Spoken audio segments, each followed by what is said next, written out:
Bienvenidos, queridos hermanos y hermanas, a este nuevo tema de nuestra escuela de la fe. Los saludo diciendo lo que dice Pablo: gracia y paz a todos vosotros, en el nombre del Padre y del Hijo, en quien vivimos, nos movemos y existimos. Oremos al Señor con el Salmo 51. Ten piedad de mí, oh Dios, conforme a tu misericordia, conforme a la multitud de tus piedades, borra mis rebeliones. He aquí, tú amas la verdad en lo íntimo, y en lo secreto me has hecho comprender sabiduría. Amén. Nuestro tema número 2 lo hemos titulado La gracia que transforma, la conversión de Saulo. Bueno, este hecho tan relevante es el encuentro de Saulo con Cristo resucitado en el camino de Damasco. Y después veremos cómo la acogida de Ananías, de la comunidad de Damasco, su viaje a Arabia, a Jerusalén y a Antioquía, cumpliendo la misión que Jesús le ha dado, que es la evangelización de los paganos. Bueno, entonces iniciamos con la conversión. Vamos a leer Hechos, capítulo 9, del versículo 1 al 9. Saulo, respirando todavía amenazas y muerte contra los discípulos del Señor, se presentó al sumo sacerdote y le pidió cartas para las sinagogas de Damasco, para que si encontraba algunos seguidores del camino, hombres o mujeres, los llevara atados a Jerusalén. Sucedió que yendo de camino, cuando estaba ya cerca de Damasco, le envolvió una luz venida del cielo. Cayó en tierra, oyó una voz que le decía: Saúl, Saúl, ¿por qué me persigues? Él respondió: ¿Quién eres, Señor? Y él: yo soy Jesús, a quien tú persigues. Pero levántate, entra en la ciudad y se te dirá lo que debes hacer.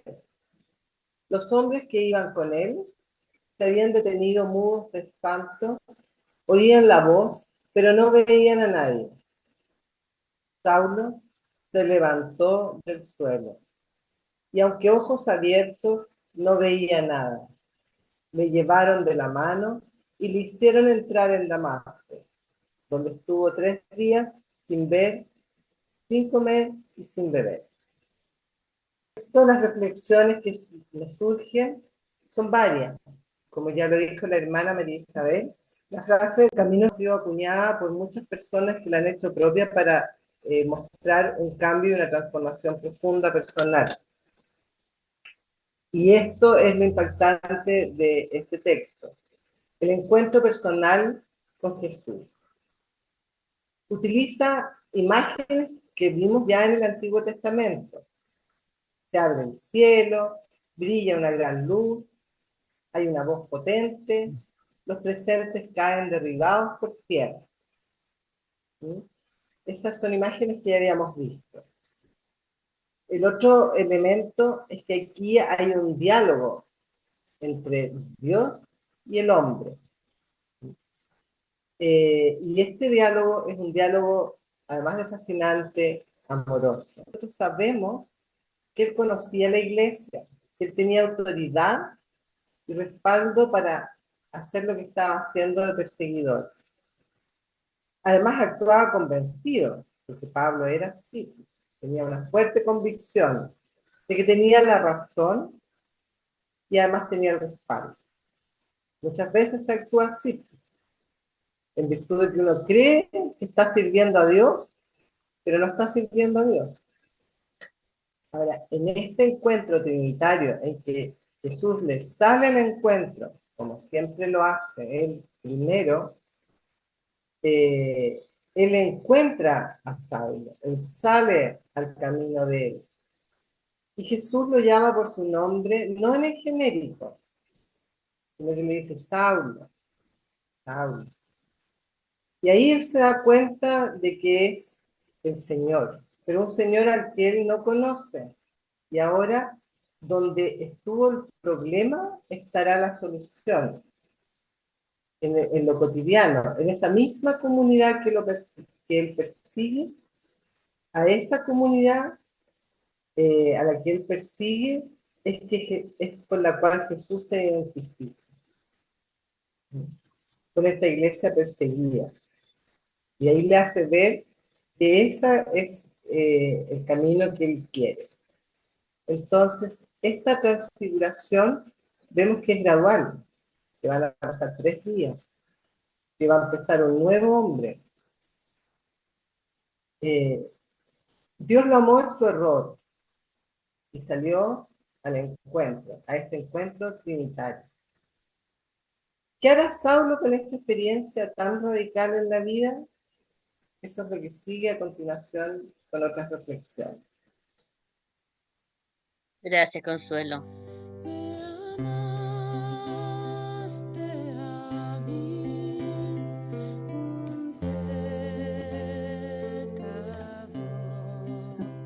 Capítulo 9, versículos del 10 al 19.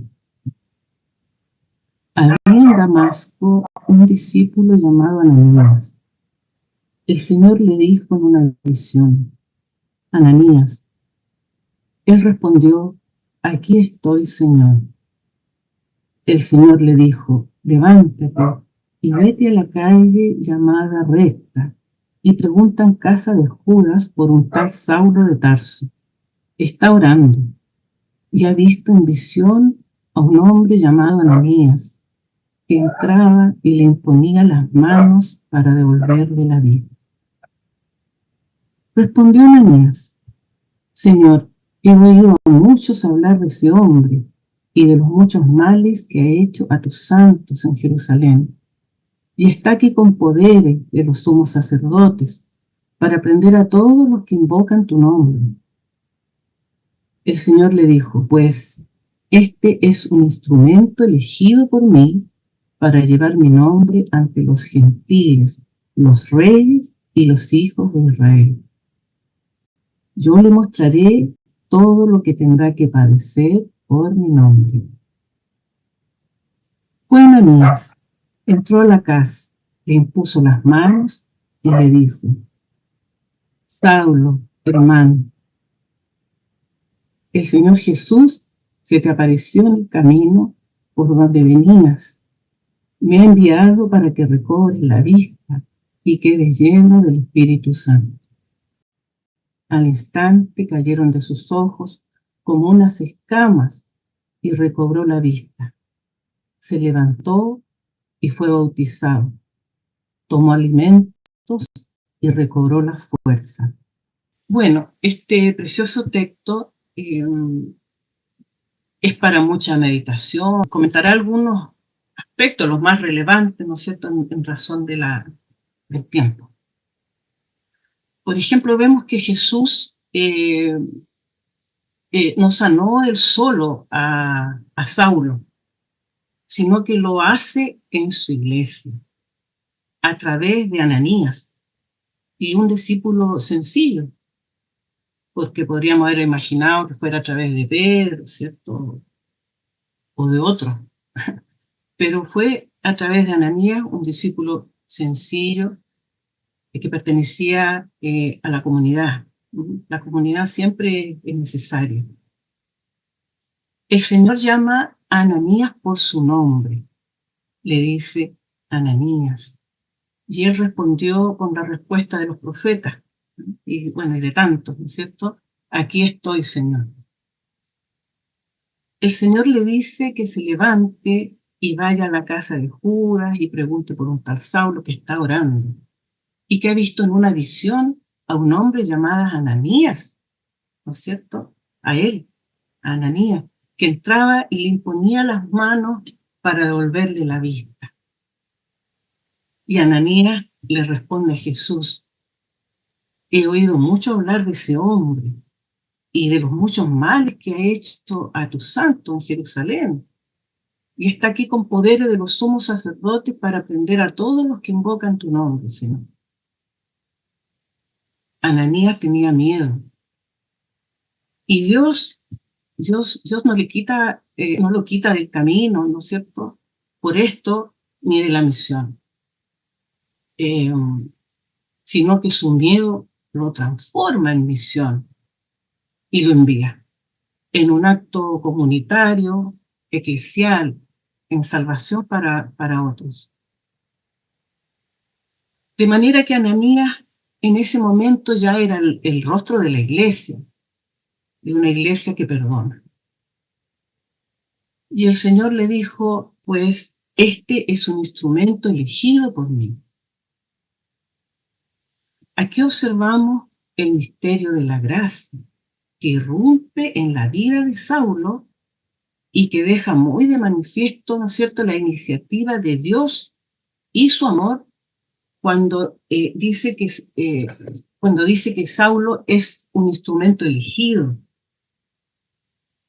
Queda muy, muy claro que Dios ha elegido a Saulo y no por mérito, sino por su propia iniciativa, porque nosotros ya vimos también en el tema anterior todo el comportamiento de Pablo. O sea, parece que no tiene mérito, ¿cierto? Porque todo lo que había hecho, por todo lo que había hecho Pablo. ¿No? Y sabemos que Saulo no buscaba tampoco al Señor, sino que Saulo buscaba a los cristianos eh, y para perseguirlos. No obstante ello, Jesús sale al encuentro de Saulo. Es la gracia preveniente de la que hablaban los padres de la iglesia, que Dios nos ama antes de que sepamos que lo necesitamos. O como decía el Papa Francisco, ¿cierto? Recuerdan que decía Dios primerea. Luego Jesús sigue diciendo, elegido por mí, para llevar mi nombre ante los gentiles, los reyes y los hijos de Israel. Este llamado o vocación de Saulo es para todas las naciones, su vocación es universal, porque Dios rompe el nacionalismo religioso. La salvación no es un privilegio de pocos, sino que debe llegar a reyes y gentiles, a Israel, a todos. Así Saulo se convierte en el misionero que lleva el evangelio al mundo entero. Yo le mostraré, dice a continuación, le mostraré todo lo que tendrá que padecer por mi nombre. Que entramos en toda una mística del padecimiento, porque, bueno, a veces esto parece una amenaza, pero en realidad es un honor. Para los padres de la iglesia, sufrir por Cristo es la prueba máxima de amor. Saulo encadenado no llevará las cadenas como un criminal, sino como un trofeo de que pertenece a Cristo crucificado, glorioso. Y su debilidad será desde ahora su mayor fuerza, como veremos eso más adelante, acá, en el curso. Luego dice, fue Ananías, entra a la casa, le impuso las manos. Ananías pone sus manos sobre el enemigo y le dice, Saulo, hermano, el Señor Jesús, que se te apareció en el camino por donde venías, me ha enviado para que recobres la vista y quedes lleno de Espíritu Santo. Y al imponer sus manos, le transmite el Espíritu Santo. Yo creo que esta es una de los versículos más conmovedores para mí, porque cuando le dice, Saulo, hermano, a su perseguidor, a quien le temía. Bueno, la revolución del vínculo, cuando Ananías pronuncia Saulo, hermano, ocurre un milagro. Ocurre un milagro mayor que la curación de los ojos. Saulo tiene una nueva identidad. Él ya no es enemigo. En Cristo la genealogía ya no es de sangre, sino de espíritu. Esta es como La palabra griega dice koinonía, ¿ah? La comunión radical, la capacidad de llamar hermano a quien nos ha perseguido. Tu pecado muerto, tu nueva familia te recibe. Al instante cayeron de sus ojos como unas escamas y recobró la vista. Al caer las escamas, dejará atrás la ceguera, ahora eh, ve al mundo, ve a Cristo. Las escamas representan la dureza del corazón, que no lo dejaba ver la verdad. La conversión es para leer la escritura diferente ahora, a ver a Cristo en cada letra. Luego el texto dice, Saulo se levantó y fue bautizado. Tomó alimento y recobró la fuerza. Al levantarse Saulo, prefigura su propia resurrección. El bautismo, como todo sacramento, ¿cierto?, es un signo visible de una realidad invisible que ocurre. Es el baño de la regeneración, el paso de la muerte a la vida, a la resurrección. El agua bautismal no solo limpia su pasado de sangre, sino que lo inunda con la fuerza del Espíritu Santo, preparándolo para la misión. Ahora, otro aspecto importante, y se podría decir también núcleo de la conversión de Pablo, esa parte que dice él, cuando dice el Señor, Saulo está orando. Porque mientras Saulo estaba en oración, silencio y oscuridad, estaba germinando, naciendo el apóstol. La conversión no fue solo el rayo en el camino, sino los 3 días de oración en Damasco. Es en el silencio interior donde el alma procesa el encuentro con Cristo, resucitado, glorioso, que lo transforma y, y lo está preparando para la misión, sin duda. Saulo, Saulo, ¿por qué me persigues? Retumbó la voz del rey. De la guerra al evangelio mi lanza se hizo fe. Estuvo algunos días con los discípulos de Damasco y enseguida se puso a predicar en las sinagogas que Jesús era el Hijo de Dios. Todos los que le oían quedaban asombrados y decían, ¿no es este el que en Jerusalén perseguía a los que invocaban este nombre y que había venido aquí para llevárselos presos ante los sumos sacerdotes? Pero Saulo se fortalecía cada vez más y confundía a los judíos que habitaban en Damasco, demostrando que Jesús es el Cristo.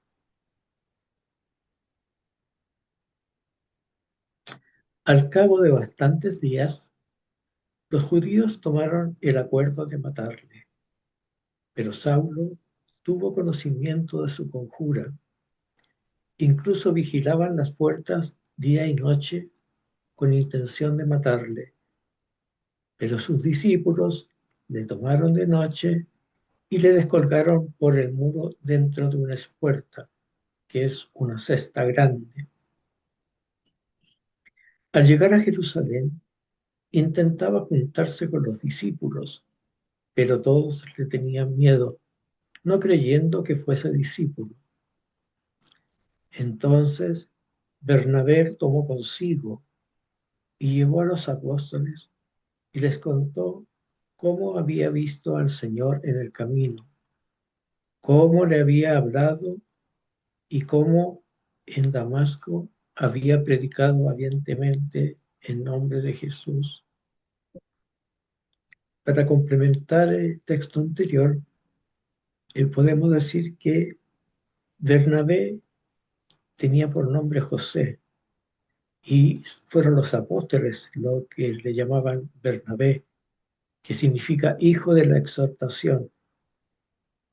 Bernabé era levita, natural de Chipre, poseía un campo, lo vendió, llevó el dinero y lo puso a los pies de los apóstoles.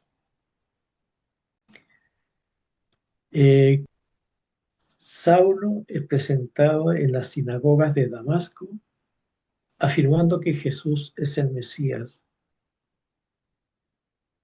Ya sus futuros enemigos preparan un complot para matarlo, porque lo consideran un traidor.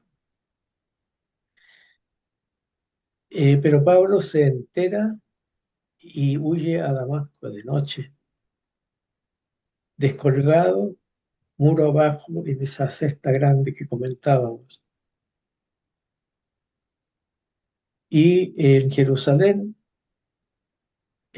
Pablo enfrenta una contradicción. Por una parte, los judíos lo consideraban como traidor a la ley y a la nación y buscaban matarlo. Y por otra, los fieles no se fían de él, conociéndole como fiero perseguidor. Es decir, en esta transición de Pablo, no es querido ni por sus antiguos miembros de la comunidad que él frecuentaba, pero tampoco por la nueva comunidad que se está formando, a la cual él perseguía. Y ahí entonces interviene Bernabé, eh, y Bernabé intercede por Pablo y explica a los apóstoles su encuentro con el Señor y su valentía al predicar en Damasco.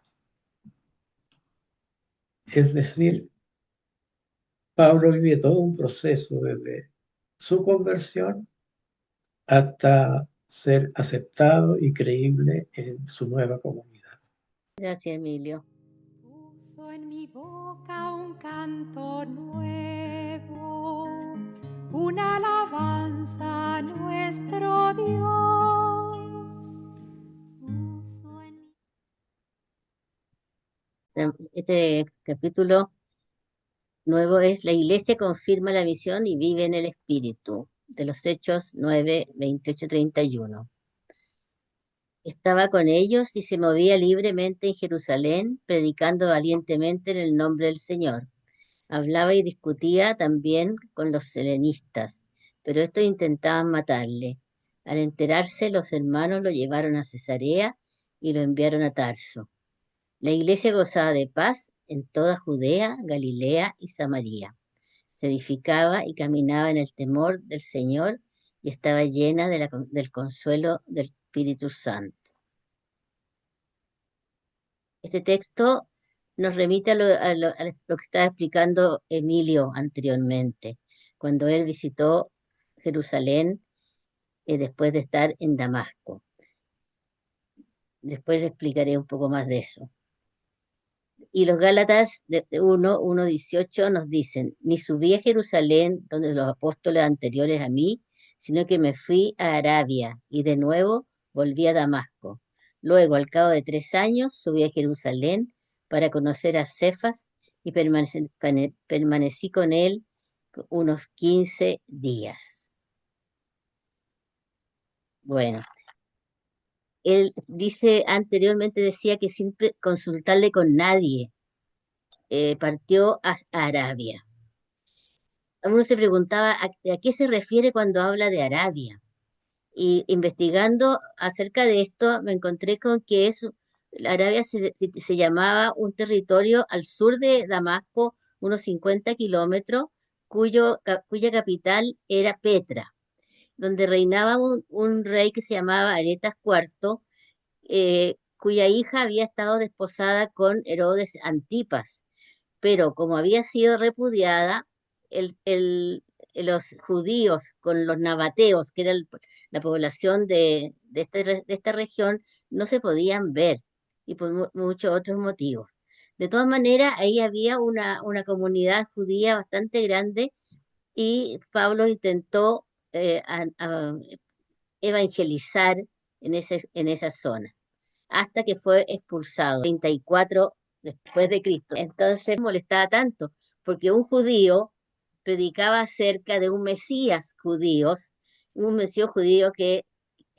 cual era inconcebible para estos pueblos nabateos. Y de ahí pasó a Damasco, donde estuvo 3 años, aproximadamente entre el año 34 al año 37. Damasco era la capital de la Decápolis, este territorio que está al norte frente más o menos a Sidón y a Tiro, Fenicia, al norte de Galilea, sí, de Galilea. Entonces, esta era una hermosa ciudad de cultura helenística, que era una mezcla de cultura greco-romana, y que tenía politeísmo, y cuyo santuario más hermoso era el santuario de Júpiter. ¿Ah?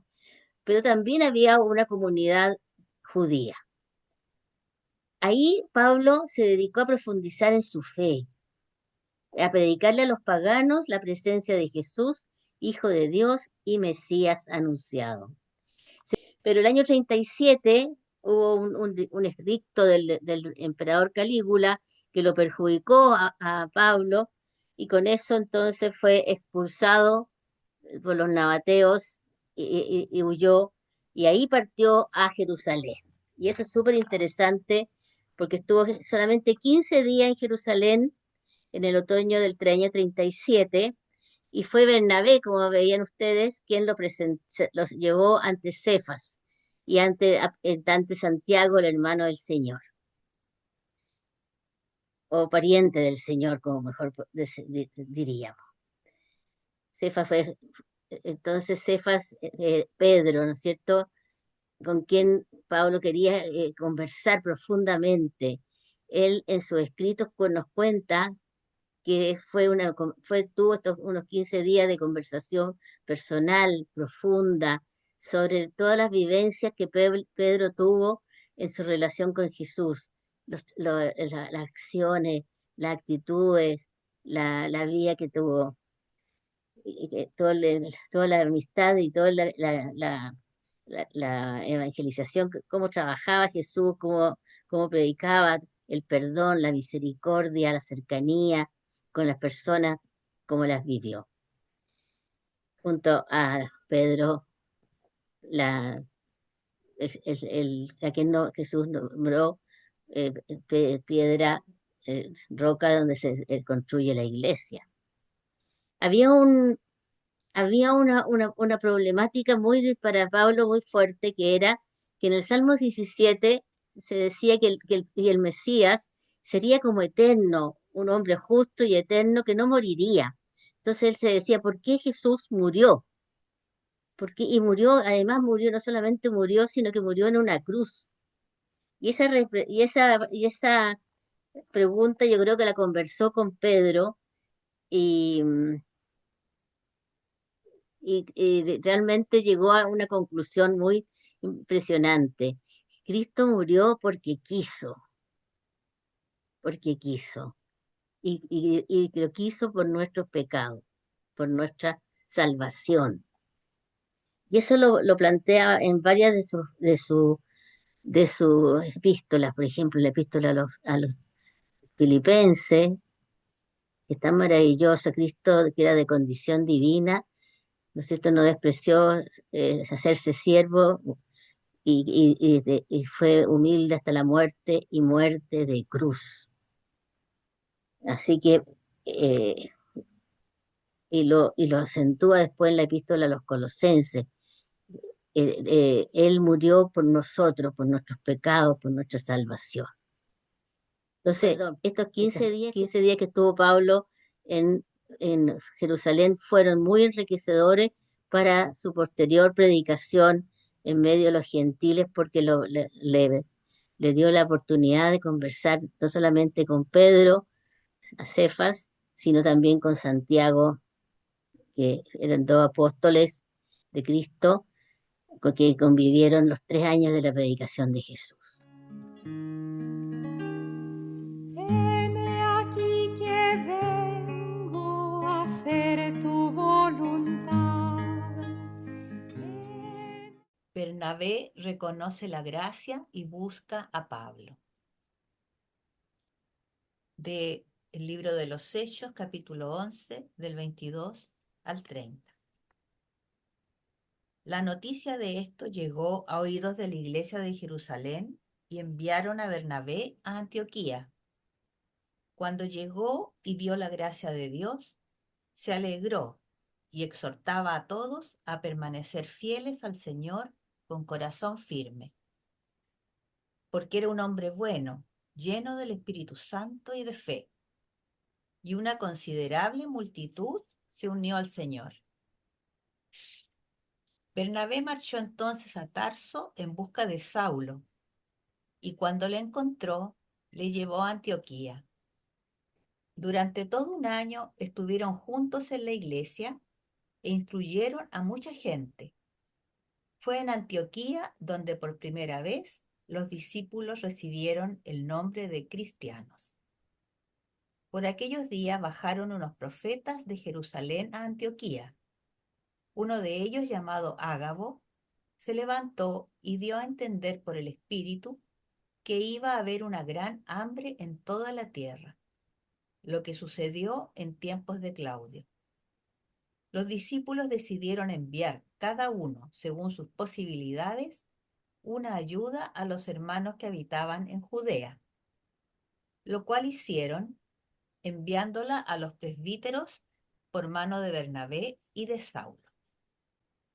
Respecto de este texto, me gustaría decir que desde la muerte de Esteban, que vimos en el tema anterior, se inicia una persecución a los seguidores del camino, como se les llamaba, y estos se dispersan a Fenicia, Chipre y Antioquía, difundiendo el evangelio entre judíos primero y después a los griegos.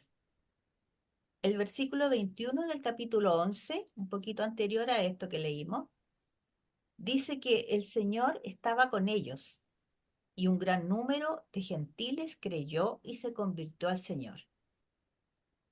Se formó entonces esta primera iglesia en que participaban judíos convertidos y gentiles convertidos. Un fenómeno que llamó la atención en Jerusalén, donde estaba la iglesia principal, ¿cierto? En Jerusalén, entonces, realizan lo que se podría decir como un discernimiento eclesial. A la luz del Espíritu Santo, deciden enviar a Bernabé a conocer esta realidad y descubrir los valores de esta nueva experiencia. Una comunidad cristiana en que los judíos y griegos compartían en paz. La lectura dice que Bernabé llegó y vio la gracia de Dios y se alegró y los exhortaba a ser fieles y permanecer firmes en la fe. ¿Qué vio Bernabé? ¿Qué aspecto de la gracia de Dios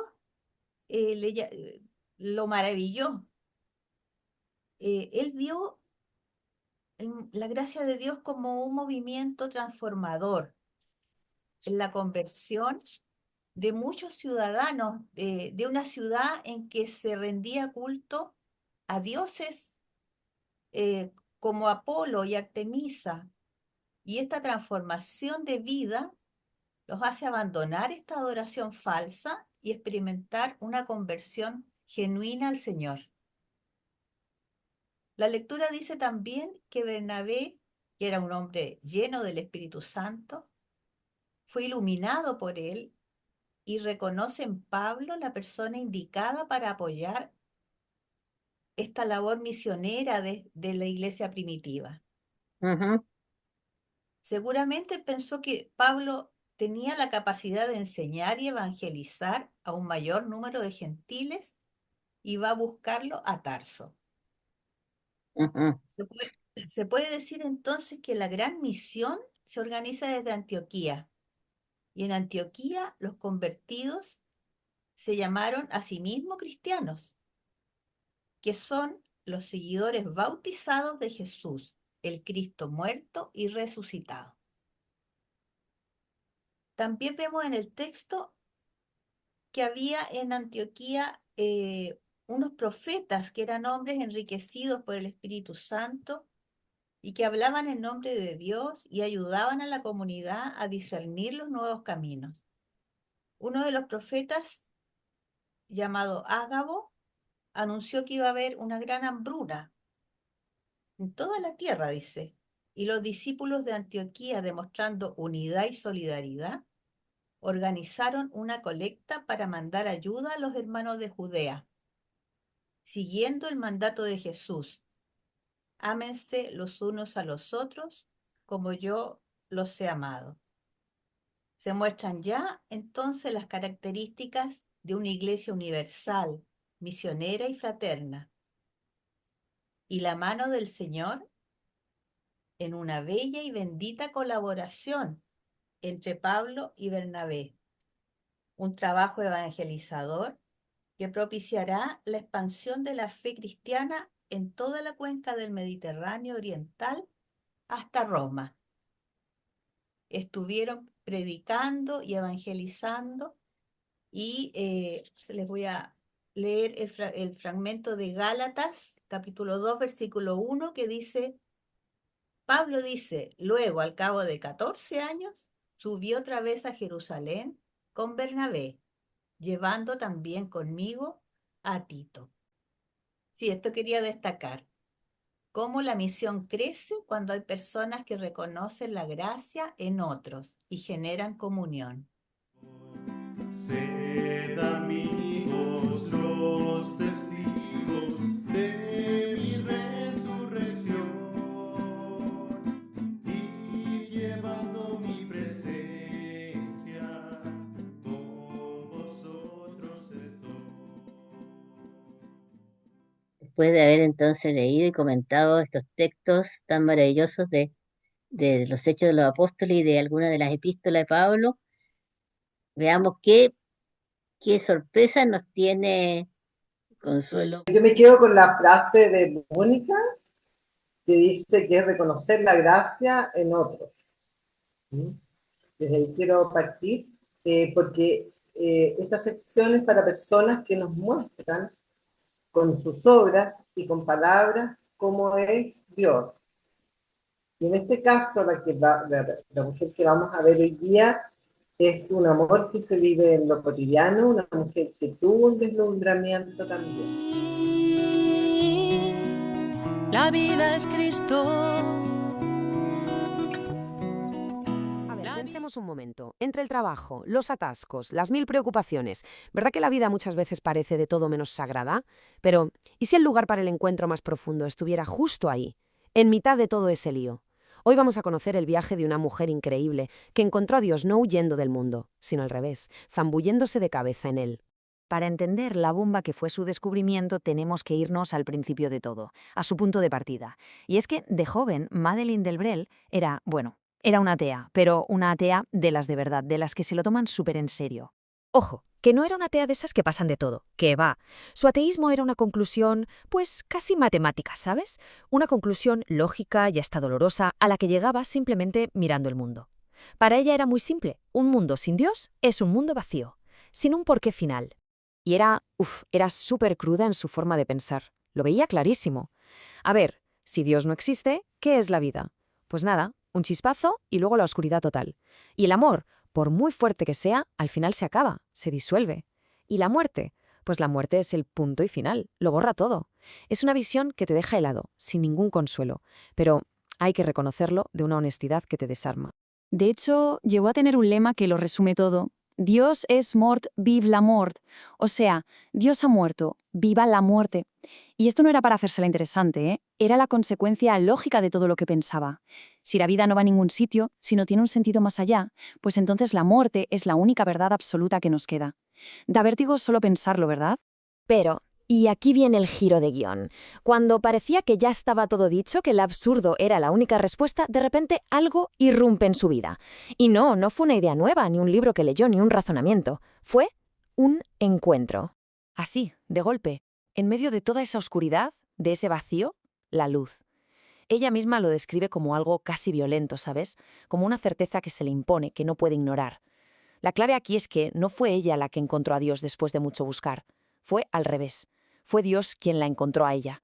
La palabra que ella usa, y que es fundamental, es deslumbramiento. Porque esto no es un simple cambio de opinión. No es decir, pues ahora creo. No. Es como una invasión de amor. Una experiencia que te arrolla. La certeza absoluta de que Dios no es una teoría en un libro, sino que es alguien real, vivo, personal. Alguien a quien puedes querer como a una persona. Y claro, de repente, Dios pasó a serlo todo. Y claro, esto lo cambia absolutamente todo. Fíjate en lo que ella misma escribió 40 años después. Esto demuestra que no fue un calentón de un día, ¿sabes? Fue un impacto, un deslumbramiento que le duró toda la vida, que le dejó una huella para siempre, una fe que recibió como un regalo y que le dio la vuelta a su existencia por completo. Entonces, llegamos al punto clave. A ver, tienes una experiencia así de radical, así de bestia, ¿qué haces? Lo lógico, lo que una esperaría, es que se fuera a un convento, ¿no? A retirarse del mundo. Pues no. Madeleine descubrió un camino totalmente diferente. Y aquí está su gran genialidad, su gran aportación, la idea de la santidad ordinaria, que es una idea, a la verdad, revolucionaria. La cosa es que no hace falta huir del mundo para ser santo, todo lo contrario. El mundo real, con su ruido, su gente, nuestras rutinas, es precisamente, el lugar donde Dios nos está esperando. Esto rompe por completo esa idea de separar la vida espiritual por un lado y la vida real por otro. No, es todo una misma cosa. Y esto, claro, es que lo pone al alcance de todo el mundo. Democratiza la santidad, por así decirlo. Ya no es un lujo para unos pocos especialistas que viven en monasterios. Se convierte en una posibilidad real para cualquiera. Para ti, para mí, para quien vive en una casa normal, con un trabajo normal y con las penas de cada día. Mirad, esta frase es que es el corazón de todo su mensaje. La calle, ese sitio de todos, del trabajo, de los vecinos, ese es nuestro nuevo claustro. Es el templo donde se vive la fe. Se trata de amar la puerta que da a la calle igual que un monje ama la tranquilidad de su celda. Es pura mística, pero en medio de lo cotidiano. Vale, la idea es potentísima, ¿verdad? Pero una se pregunta, muy bien, ¿y esto cómo se come? O sea, ¿cómo se lleva esto al día a día? ¿Cómo se vive esa santidad en la calle? Pues vamos a ver que esto es mucho más práctico de lo que parece. A ver, el secreto no es empezar a añadir más cosas a una agenda que ya está a reventar de por sí. No se trata de meter más actividades religiosas, no.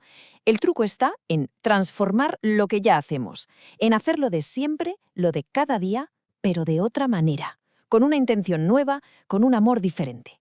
Entonces, ¿dónde está Dios? Pues está justo ahí. Está cuando barremos el suelo. O cuando esperamos el autobús intentando no perder la paciencia. Está cuando tratamos con ese vecino que nos saca de quicio. En la monotonía del trabajo, en el peso de las penas de cada día. Ahí está. La clave es que no se trata de buscar a Dios a pesar de todo este lío, sino de encontrarlo en medio de todo este lío. Y claro, esto le da la vuelta hasta a la idea que tenemos de la oración. Rezar ya no es solo ese ratito que sacamos para estar a solas, se convierte en una actitud de vida, una actitud constante de estar disponible, de dejarse encontrar por Dios. Hagas lo que hagas, es vivir sabiendo que está ahí, presente, aquí y ahora. Así que, para terminar, os dejo con esta pregunta, que en el fondo es una invitación. ¿Y si no tuviéramos que esperar a que todo fuera perfecto, a esas condiciones ideales que nunca llegan? ¿Y si toda esa rutina que a veces nos agobia, ese trabajo, esa familia, esa calle por la que andamos todos los días, fuera ya, ahora mismo, el lugar sagrado donde se está jugando la aventura más grande de todas? Y gracias, Consuelo. Realmente se trata de un deslumbramiento, como dice. Gracias.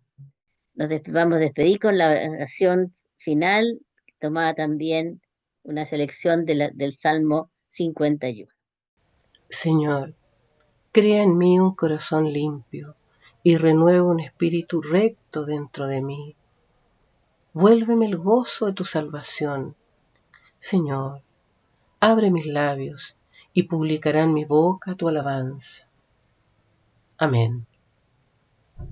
Damos gracias entonces al Señor por este tema tan interesante de la conversión de Pablo y nos despedimos los invitamos para difundir nuestro curso. Y el próximo tema será también tan interesante como este, porque es el primer viaje misionero de Pablo en toda la zona desde Antioquía hasta Asia Menor y todas las provincias, las ciudades de lo que actualmente es Turquía, para que más o menos se ubiquen ustedes. Nos despedimos y que estén muy bien y que el Espíritu de Dios los acompañe siempre. Hasta pronto.